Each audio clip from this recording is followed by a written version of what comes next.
సంధ్య theatre ఘటనలో గాయపడి కిమ్స్ ఆసుపత్రిలో చికిత్స పొందుతున్న శ్రీతేజ్ను మాజీ మంత్రి ఎమ్మెల్యే హరీష్ రావు పరామర్శించారు.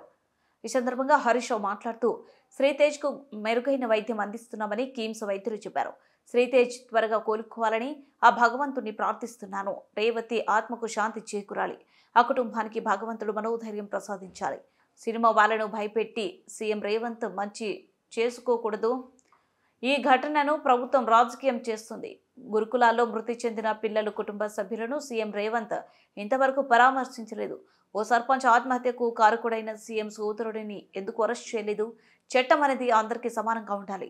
శ్రీతేజ్ను పరామర్శించిన వారిలో కేపీ వివేకానంద, బండారు లక్ష్మారెడ్డి, ఎర్రబెల్లి దయాకర్ రావు, శ్రీనివాస్ గౌడ్, నవీన్ కుమార్తో పాటు పలువురు నాయకులు ఉన్నారు. సంఘటన చాలా దురదృష్టకరం.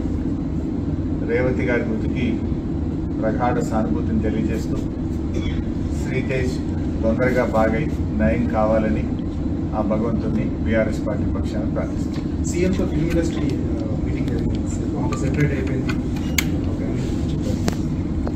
సరే, ఇది రాజకీయాలు మాట్లాడే సందర్భం కాకపోవచ్చు.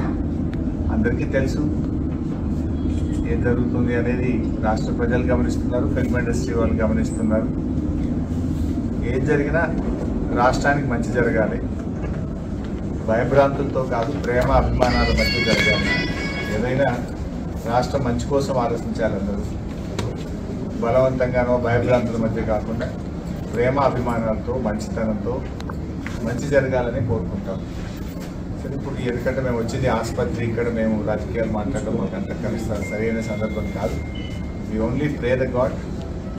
శ్రీతేజ్ బాగా కావాలి, తొందరగా బయటకు రావాలని ప్రార్థిస్తాను. అంటే ప్రతిపక్షాలే దీన్ని రాజకీయం చేస్తున్నాయని అధికార పార్టీ ఆరోపిస్తుంది. సరే, నువ్వేమో రాజకీయాలు మాట్లాడాలంటే నువ్వు పదే క్వశ్చన్లు, రాజకీయమైన క్వశ్చన్లు వేస్తావు, చెప్తావు, బాగుంది చెప్పకుండా. ప్రతిపక్షాలు రాజకీయం చేస్తుందా, ప్రభుత్వం రాజకీయం చేస్తుందా అందరికీ తెలుసు కదా. నేను ఒక మాట సింపుల్గా అడుగుతున్నా సార్.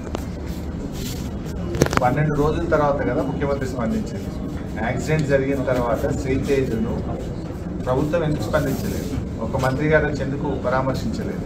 12 రోజుల తర్వాత అసెంబ్లీ వేదికగా నువ్వు మాట్లాడి అప్పుడు కదా నువ్వు స్పందించింది. మరి 12 రోజులు ఎందుకు స్పందించలేదు? ఆ 12 రోజులు ఏమైంది? ఇంకోటి, శ్రీతేజ్ ఎంత ముఖ్యమో రాష్ట్రంలో ప్రతి పౌరుడు కూడా అంతే ముఖ్యం కదా. గురుకులాల్లో 50 మంది విద్యార్థులు చనిపోతే ఒక్క మంత్రిపై పరామర్శించలే.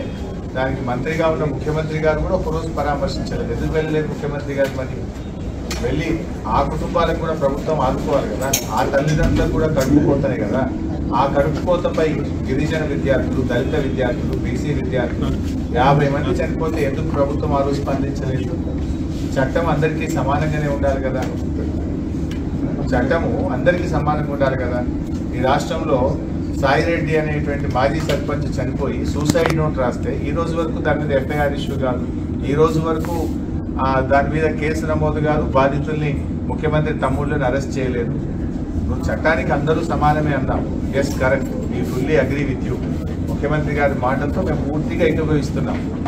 ఎందుకంటే దానికి సినిమా యాక్టర్లు ఇంకోరో ఎవరు కూడా అతీతులు కాదు అని ముఖ్యమంత్రి గారు అన్నారు. మరి నీ తమ్ముడు ఎట్లా అతీత అవుతున్నాడు? నీ తమ్ముడు మరి వల్లనే నేను చనిపోతున్నా అని ఒక మాజీ సర్పంచ్ చనిపోతుంది.